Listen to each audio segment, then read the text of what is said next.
Bueno, pues aquí vamos. De nuevo, bienvenidos, bienvenidos. Gracias por estar aquí, gracias por compartir, gracias por su interés. Mi nombre es Carlos Valencia. Yo soy psicólogo, neurocientífico y también estoy ordenado como monje Zen en la tradición del Soto Zen. Trabajo con plantas en la terapia, mezclando también un poco del mindfulness y la meditación del Zen. Víctor, desafortunadamente no puede estar aquí esta noche, así que yo me haré cargo de su parte de la charla.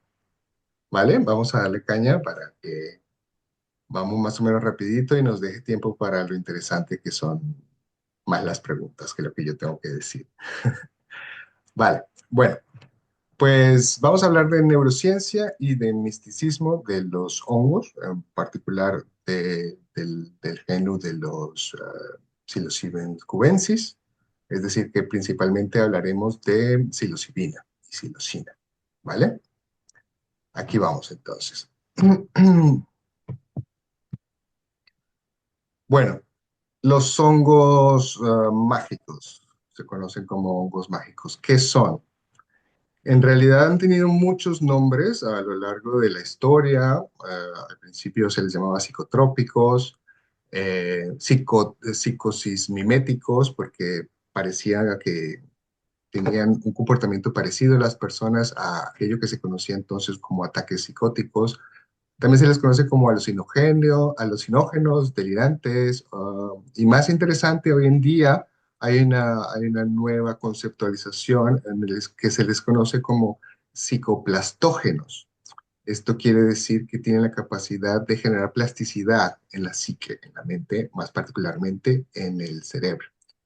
En realidad son un grupo bastante informal del grupo de los hongos, que no son ni plantas ni animales. Este grupo de hongos contiene psilocibina, la cual se convierte en psilocina. También contiene psilocina, pero en realidad la parte más importante de efectos a nivel neuronal es creada por la psilocina. La psilocibina se degrada en el cuerpo por una enzima a la psilocina y es la psilocina la que tiene el efecto sobre nuestro cerebro. Son alrededor de 180 especies diferentes de hongos que se conocen desde hace milenios y que han tenido un resurgimiento relativamente nuevo en boom de los psicodélicos, de la psiquiatría y la psicología clínica. Han sido utilizados a lo largo de la historia para diferentes propósitos, ceremonias religiosas, espirituales, pero también para elementos de curación y adivinación, para generar cohesión intragrupal en las tribus, creando vínculos culturales y de la comunidad, pero también, por ejemplo, para la creatividad, para la creación artística. Es una de las cosas para las que se han utilizado mucho también. Sus registros históricos son milenarios. Hace 9.000 años, por ejemplo, el registro más antiguo que existe en unas cuevas, en Tasil, que está en el desierto del Sahara, en donde se puede apreciar aquí la figura del chamán. Perdón, la figura del chamán, en la cual sus pies, sus brazos, toda la periferia representan honguitos. Acá abajo se ve un detalle también de diferentes honguitos como bailando en el interior de él. A mano derecha abajo podemos apreciar un planisferio de los principales sitios en el mundo donde hay registros de estos hongos mágicos.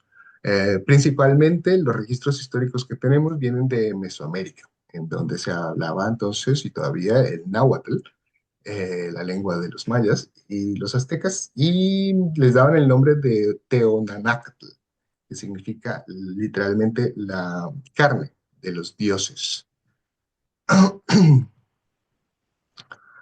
Um, Hace algunos años, Richard Wasson, que era un entomicólogo, y su esposa, que está menos nombrada en la historia, Valentina Pavlovna Wasson, realizaron una visita a México buscando a una curandera llamada María Sabina, una mazateca, una curandera y chamana que utilizaba los hongos psilocibe en ceremonias sagradas llamadas las veladas para conectar pues con lo divino y para sanar a los enfermos.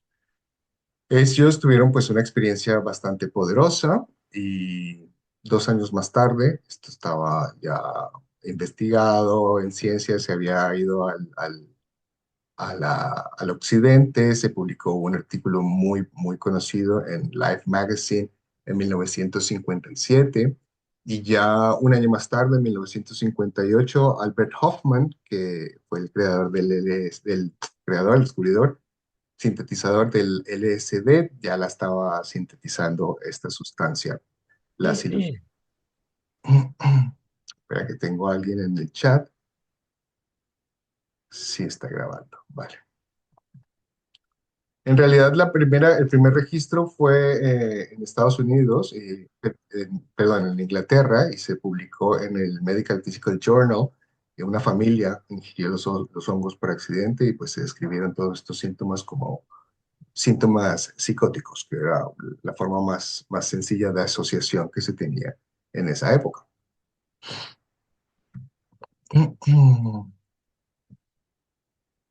Vale.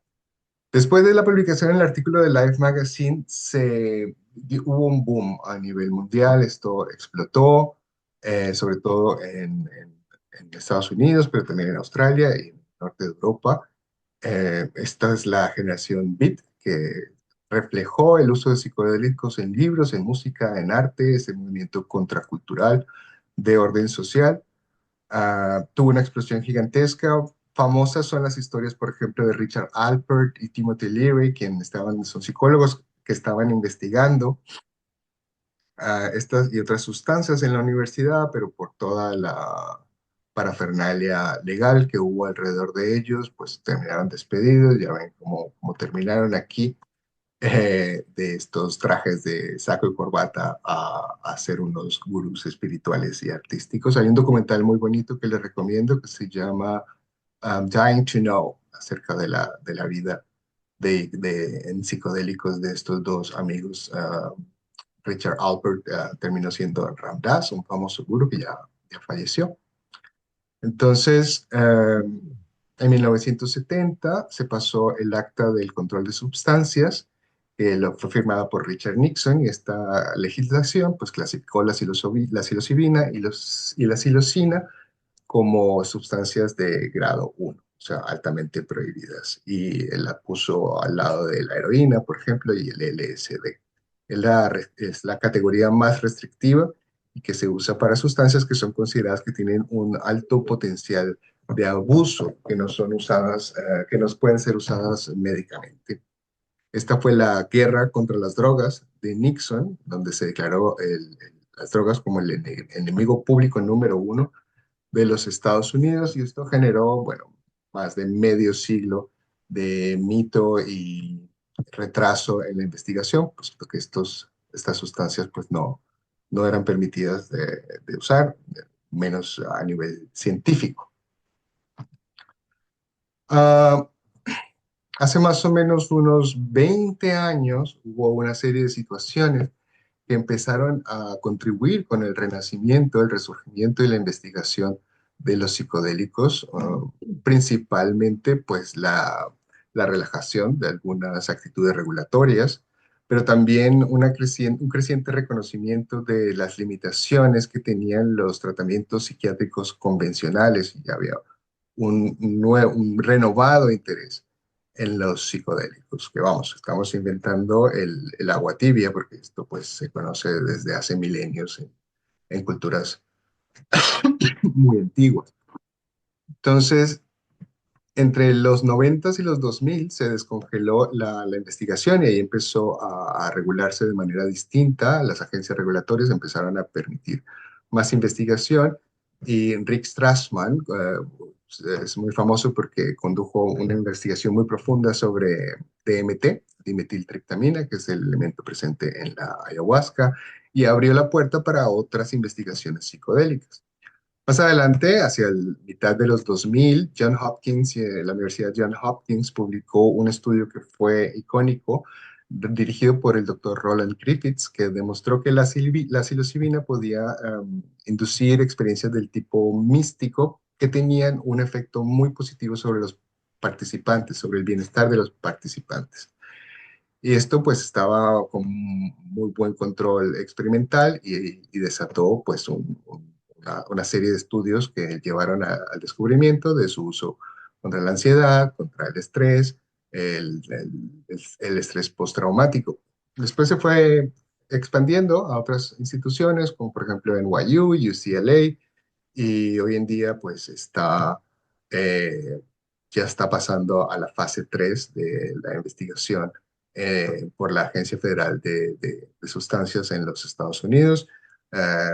Algunas perdón, algunas ciudades y algunos estados ya la han decriminalizado y se le ha dado un estatus de terapia, ¿cómo se dice en español? Breakthrough, como terapia innovadora, un tipo de terapia innovadora.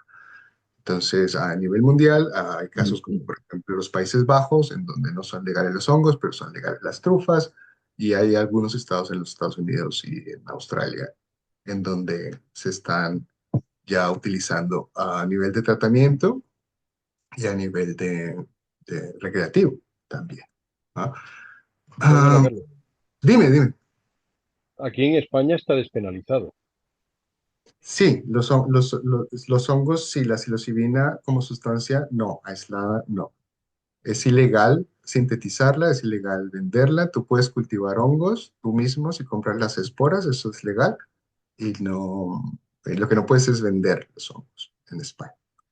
Eh, es una cuestión siempre de agujeros legales, porque, por ejemplo, yo viví muchos años en Holanda, en Ámsterdam, y la historia es muy curiosa porque los hongos eran legales y hubo un caso de una chica combinando muchas sustancias que terminó ahogada en un canal en Ámsterdam y los grupos de derecha utilizaron esta oportunidad para prohibir los hongos.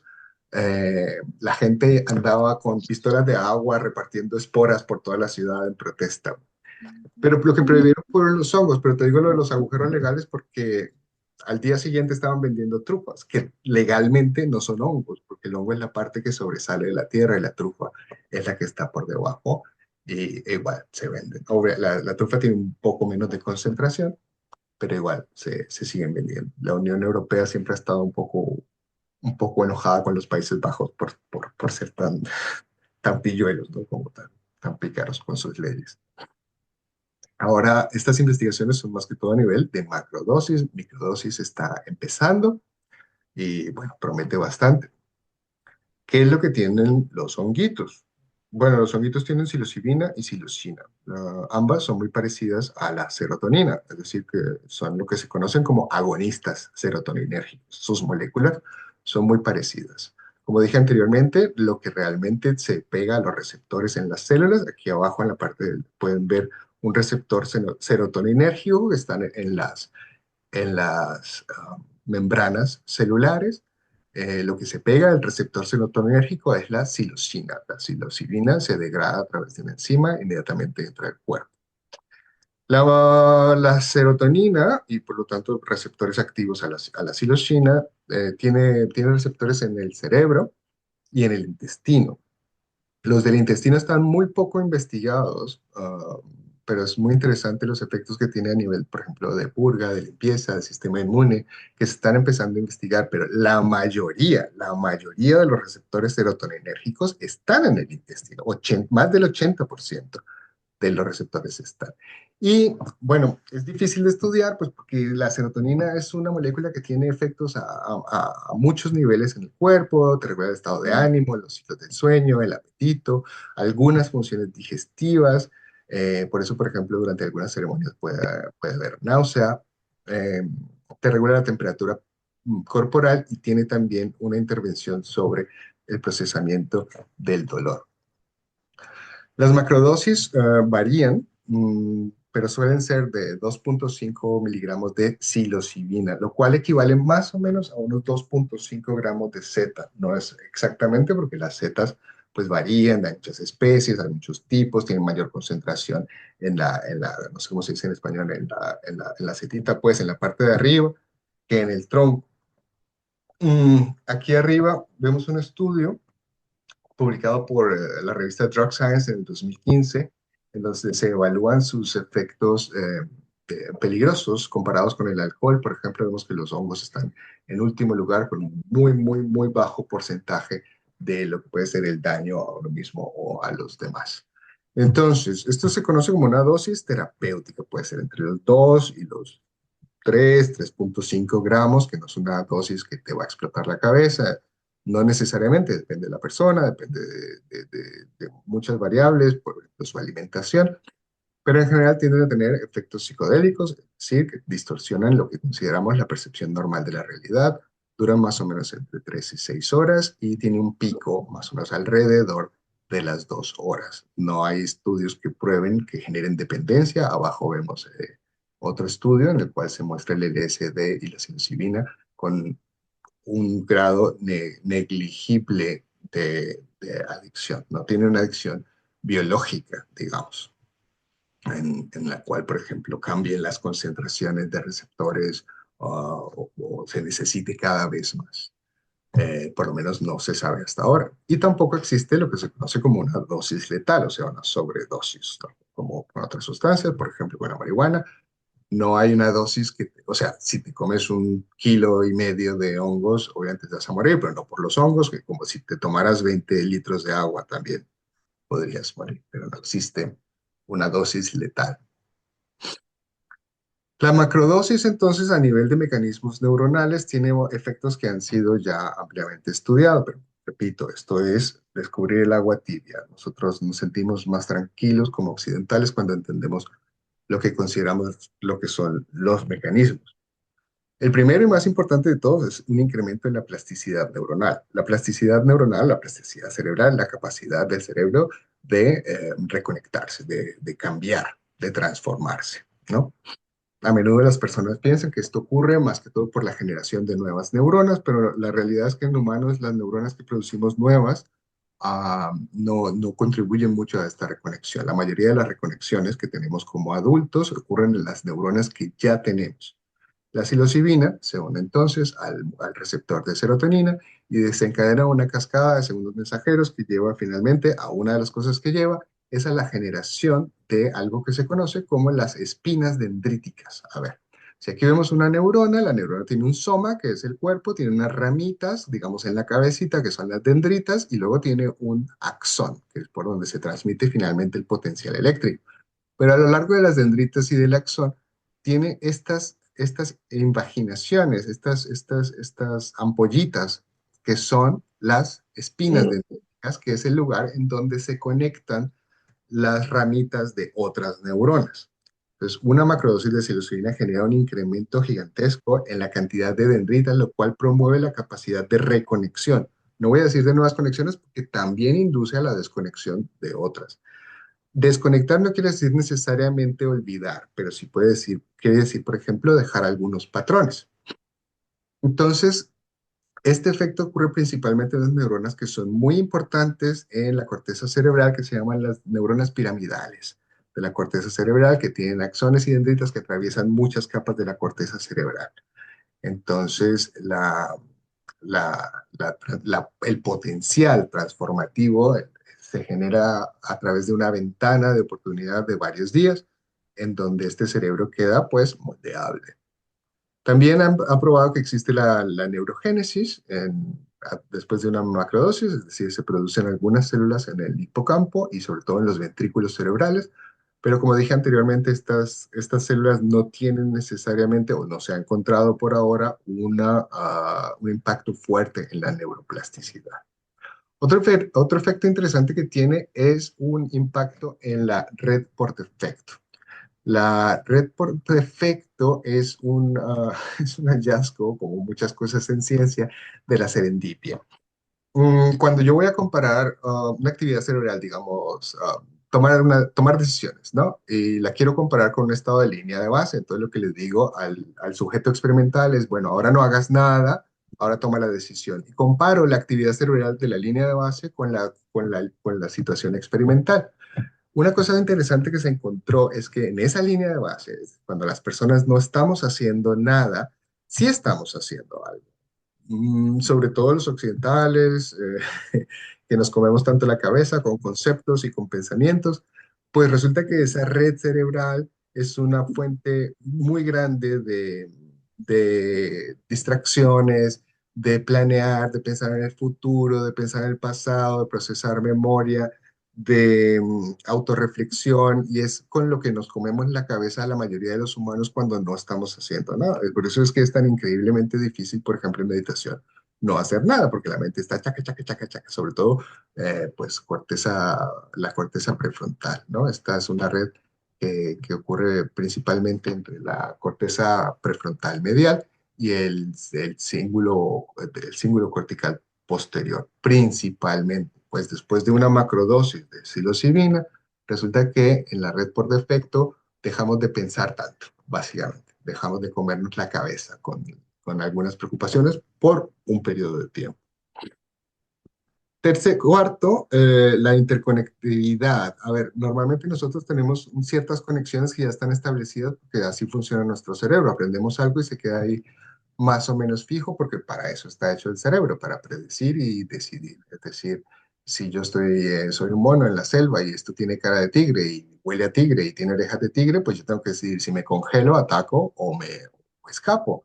Y entonces esos patrones ya están como muy establecidos. Nosotros como humanos tendemos a poner todo en cajitas. Tenemos unos patrones que están muy establecidos y esto se puede medir en el cerebro a través de imágenes o de electrofisiología y vemos que tenemos unos patrones muy específicos. Pues la psilocibina hace que la interconectividad entre áreas que antes no estaban conectadas, esto es una interconectividad funcional, es decir, en redes que ya existen físicamente, pero que eléctricamente se ponen más activas.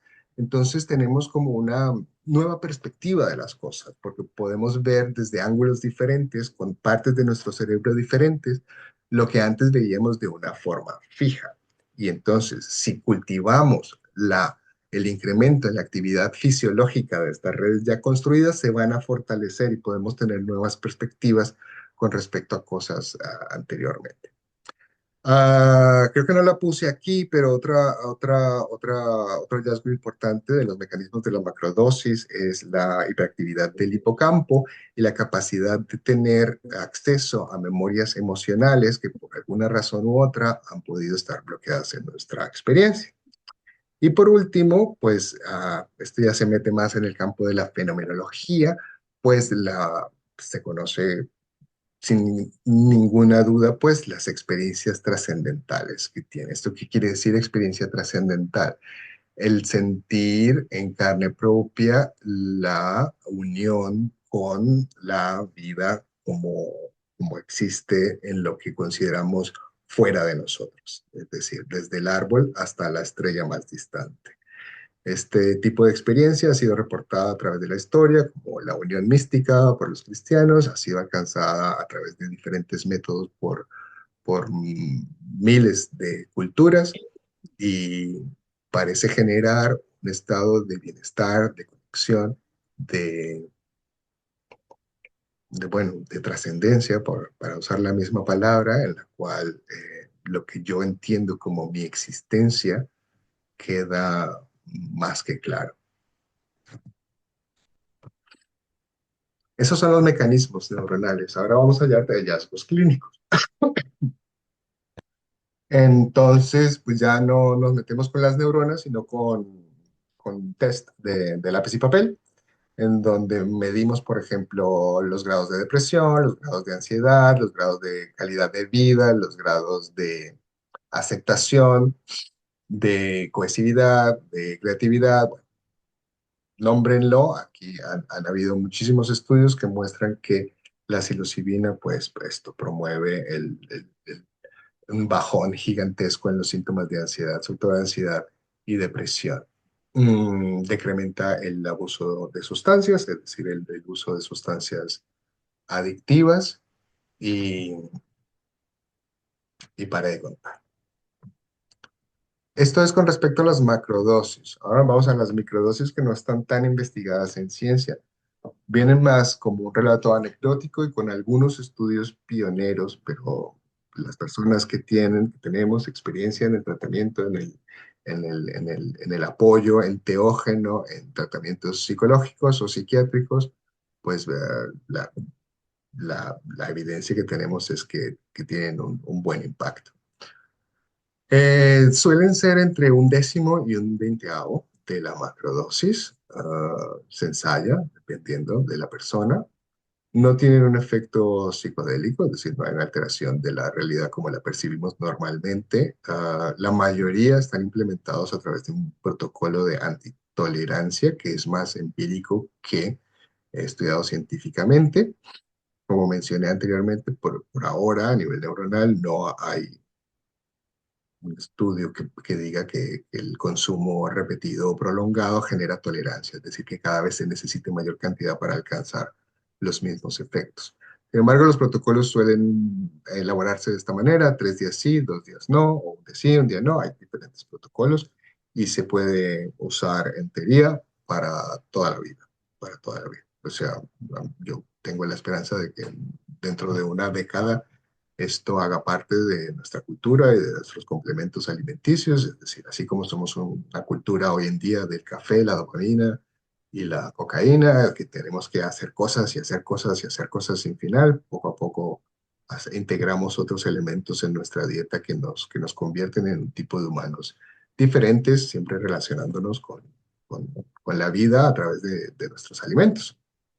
Los estudios clínicos han mostrado mejoras en el cambio de ánimo, en la creatividad, en los niveles de concentración, en la reducción de la ansiedad y el estrés, que ya era muy claro de la macrodosis, y en la sensación de conexión social, la empatía, de cómo nos percibimos, cómo nos tratamos a nosotros mismos y a los demás.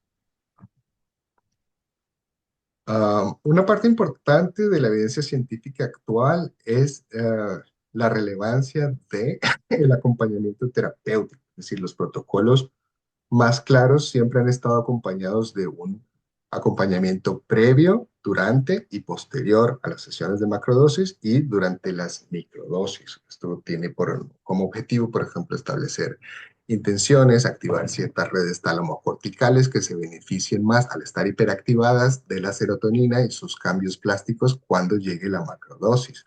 También es importante la integración, porque lo que ocurre subjetivamente durante la macrodosis, es decir, el que se conoce como el viaje, suele ocurrir a un nivel muy subconsciente y simbólico que, como norma, tiende a olvidarse. Durante la integración se traen elementos, se interpretan elementos de esa subjetividad y se traen a un nivel más consciente, más conceptual, más verbal, en donde la persona pueda llevarse unas herramientas mentales que pueda conservar en su vida cotidiana, digamos, conceptualmente, ¿no?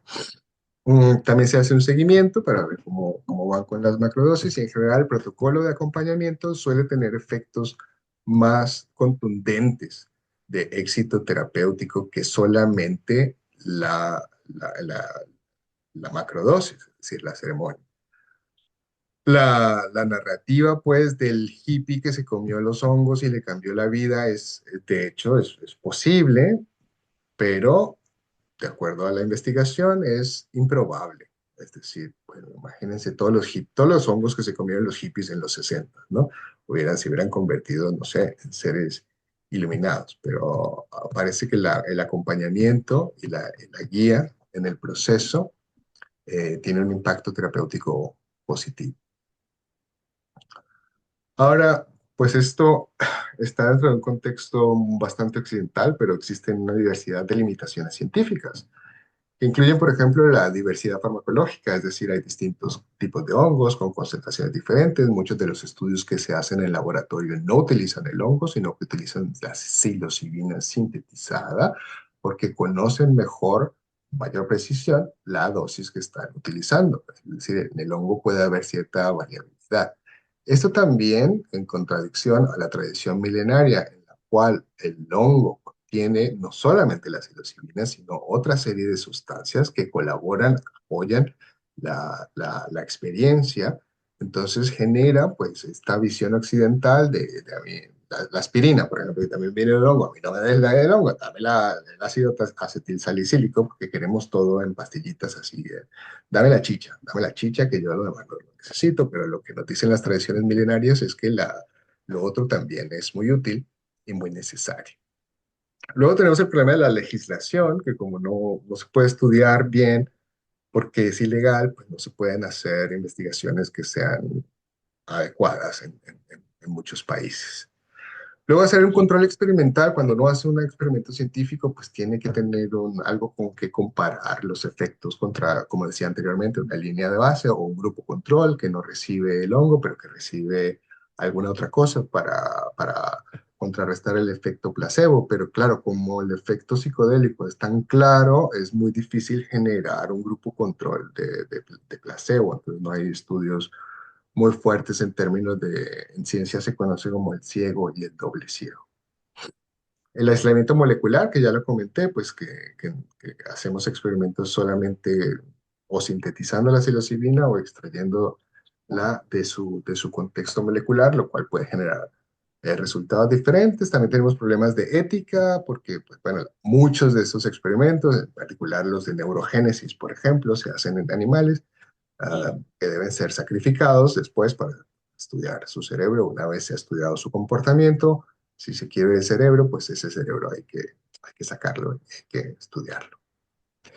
Pero la principal limitación es la fenomenológica, es decir, lo que ocurre al interior de la persona que, que tiene la experiencia, pues es imposible de analizar con conocimiento objetivo y, y ocurre a un nivel muy simbólico, muy subconsciente, que debe integrar elementos transculturales, por ejemplo, que muchas veces no son tenidos en cuenta. Y con la ciencia podemos saber algunas cosas, pero esto es un poco como el Zen, es decir, no se aprende leyendo, es una cuestión empírica. Nada de lo que se pueda leer, saber o estudiar se compara con la experiencia de tomarlos. Y eso es lo que ocurre allá adentro, pues hace parte de una realidad que algunas personas buscan desde muy jóvenes, que algunas personas ignoran durante toda la vida y no pasa nada, pues todos somos diferentes. Pero sí que algo que tenemos en común todos los seres humanos, pues es esta búsqueda de de quién soy y compartimos este sentimiento de alienación, de aislamiento, de no encontrarnos como conectados y enfrentarnos a procesos como el envejecimiento, la enfermedad, la muerte. Y estamos viviendo unas vidas que están cargadas con un nivel alto de ansiedad, buscando curación, buscando paz, buscando sanación, buscando transformación y el enteógeno, que etimológicamente quiere decir el origen de Dios, poseído por el origen de la posesión de la divinidad, pues lo que hace en últimas es, y si tienes suerte, es pues desintegrar esa entidad que está buscando. Los elementos neuronales y terapéuticos son muy importantes, pero la experiencia mística, la experiencia trascendental, eh, en la cual pues realmente no se puede catalogar como una experiencia y es difícil hablar con palabras. De hecho, si realmente yo quisiera compartir lo que quiero compartir, no podría. Todo lo que ponga en palabras se queda corto. Todo lo que ponga en palabras es mentira, porque no es una experiencia, no hay una entidad que tenga la experiencia, no hay separación, no hay. Y esta experiencia es profundamente transformadora y puede llevar al individuo a considerar eh, pues realidades que jamás había contemplado, a experimentarlas como más reales que esta misma. Y la sanación ocurre a un nivel cósmico en el cual, pues, eso no, yo soy el buscador y el buscado, no hay nada que sanar y está bien y estamos aquí para, para honrar esta vida que nos ha sido dada amor, con cariño, que vinimos a bailar, a cantar, a ayudarnos y a ser ayudados. Y estas son cosas que no, que no se pueden aprender en, digamos, en una conferencia. Am, el patrón de combinación de terapia macrodosis y microdosis que llevamos, que parece ser muy efectivo, consiste en varias sesiones. Primero una entrevista que examina la viabilidad de cada candidato, porque no todo el mundo es apto para... hay una evaluación clínica y de la historia clínica y psicológica de la persona, tanto física como mental, y una vez que se ha demostrado la viabilidad del candidato, pues se genera un entrenamiento en esta hiperactivación talamocortical a través de sesiones de meditación, donde ponemos a funcionar muy fuerte las redes que están relacionadas con la intención del cliente. Luego, pues lo que llamamos la ceremonia, que es una macrodosis, que puede ser uno o dos días. Después hay un proceso de integración, como dije, para traer a nivel consciente el simbolismo del subconsciente y se inicia dos, tres días después, un mes de microdosis, que está acompañado por sesiones individuales o de grupos, y las personas así lo desean. Y finalmente evaluación y clausura, si no hay necesidad de más. Me he dado cuenta que se me ha olvidado traducir algunas cosas. Esto ocurre de manera experimental en buena compañía de la terapia de aceptación y compromiso, que es como digamos la evolución científica más humana de lo que era el comportamentalismo y la terapia cognitivo-conductual. Incluye herramientas de meditación, de mindfulness, una evaluación de los valores personales y un compromiso con esos valores personales. Entonces, hay un buen balance entre el soltar y el no, no desprenderse de esta entidad, sino más bien como ampliar, porque esta entidad es importante. Es decir, nosotros no somos divinos a pesar de ser humanos, sino que a través del ser humano. O sea, de este yo no nos despedimos, pero como que ampliamos un poco más allá. Entonces se suelta un poco ese ego, pero a la vez tampoco hay un abandono, hay un soltar, pero no hay un abandono, hay un compromiso, como decimos en español, a Dios rogando y con el mazo dando.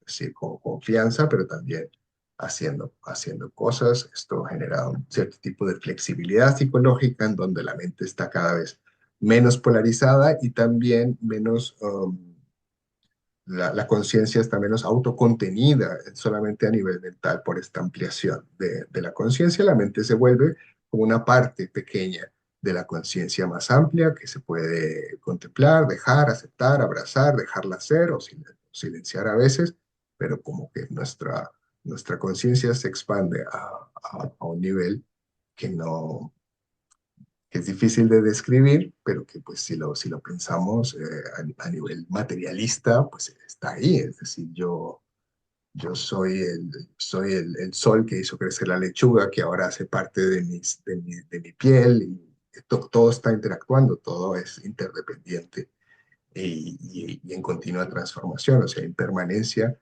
e interdependencia son muy evidentes dentro del proceso y eso amplía pues la flexibilidad mental con la que yo dejo de ver blanco y negro y empiezo a ver todo el espectro de grises que me permiten, bueno, ser y al mismo tiempo dejar ser, que vienen parecidas, vienen, son dos caras de la misma moneda. Vale, pues 40 minutos. Vamos, preguntas, opiniones, dudas, invitaciones. Eh, ¿Es necesario una macrodosis para después continuar con las microdosis? ¿O se puede empezar directamente con microdosis? No es absolutamente necesario, depende de cada caso, pero suele ser muy deseable y tiene poco riesgo. Es decir, una vez evaluada la viabilidad del candidato, el riesgo es casi nulo y la experiencia suele ser muy recompensante. En la tradición Huichol, del norte de México, donde yo aprendí la parte más, digamos, de plumas y humos de esto. A los honguitos se les conoce pues como los niños de luz, los niños juguetones, son muy amigables, así no es como ayahuasca, que es una abuela más regañona y más estricta, pero también profundamente amorosa. En el mundo de los enteógenos, los honguitos son muy amigables. Pero eso, a pesar de que ya hayas tenido alguna experiencia, A pesar de que hayas tenido una experiencia con macrodosis, sí, dices. sí. Si has tenido experiencias con macrodosis y quieres y se evalúa o sea, que hay el deseo del candidato y la coherencia terapéutica, claro, con microdosis se puede empezar perfectamente. Las personas que han experimentado esto tienden a repetirlo, tienden a repetirlo, aún en ausencia de intención y aún en ausencia de una necesidad personal del ego de quiero cambiar y quiero ser diferente o quiero trabajar en esto y aquello. Algunas personas lo hacen como una especie de celebración de la vida, del recordar, de la memoria antigua, de lo que somos, de profundizar en la naturaleza última de tu realidad cósmica y no se van, aunque no tengan una intención personal, suelen no irse con las manos vacías, es decir, suelen tener algún tipo de insight personal, así como del tipo que sea, desde algo que tiene que ver con algo muy concreto como dejar de fumar o algo más abstracto, ¿no? Como estar más conectado. ¿Recomendable hacerlo solo? Pues depende. Es decir, tú te los puedes tomar de manera recreativa, pero el objetivo terapéutico, como mencioné anteriormente, al menos desde la parte de investigación científica, suele ser acompañado, acompañado. Y bueno, si tienes un profesional que te evalúe tus antecedentes clínicos y la viabilidad, porque hay cosas de alimentación, por ejemplo, hemos tenido cosas muy interesantes con las personas muy keto, muy carnívoras, te cambia la microbiota, te cambia, bueno, riesgo, pues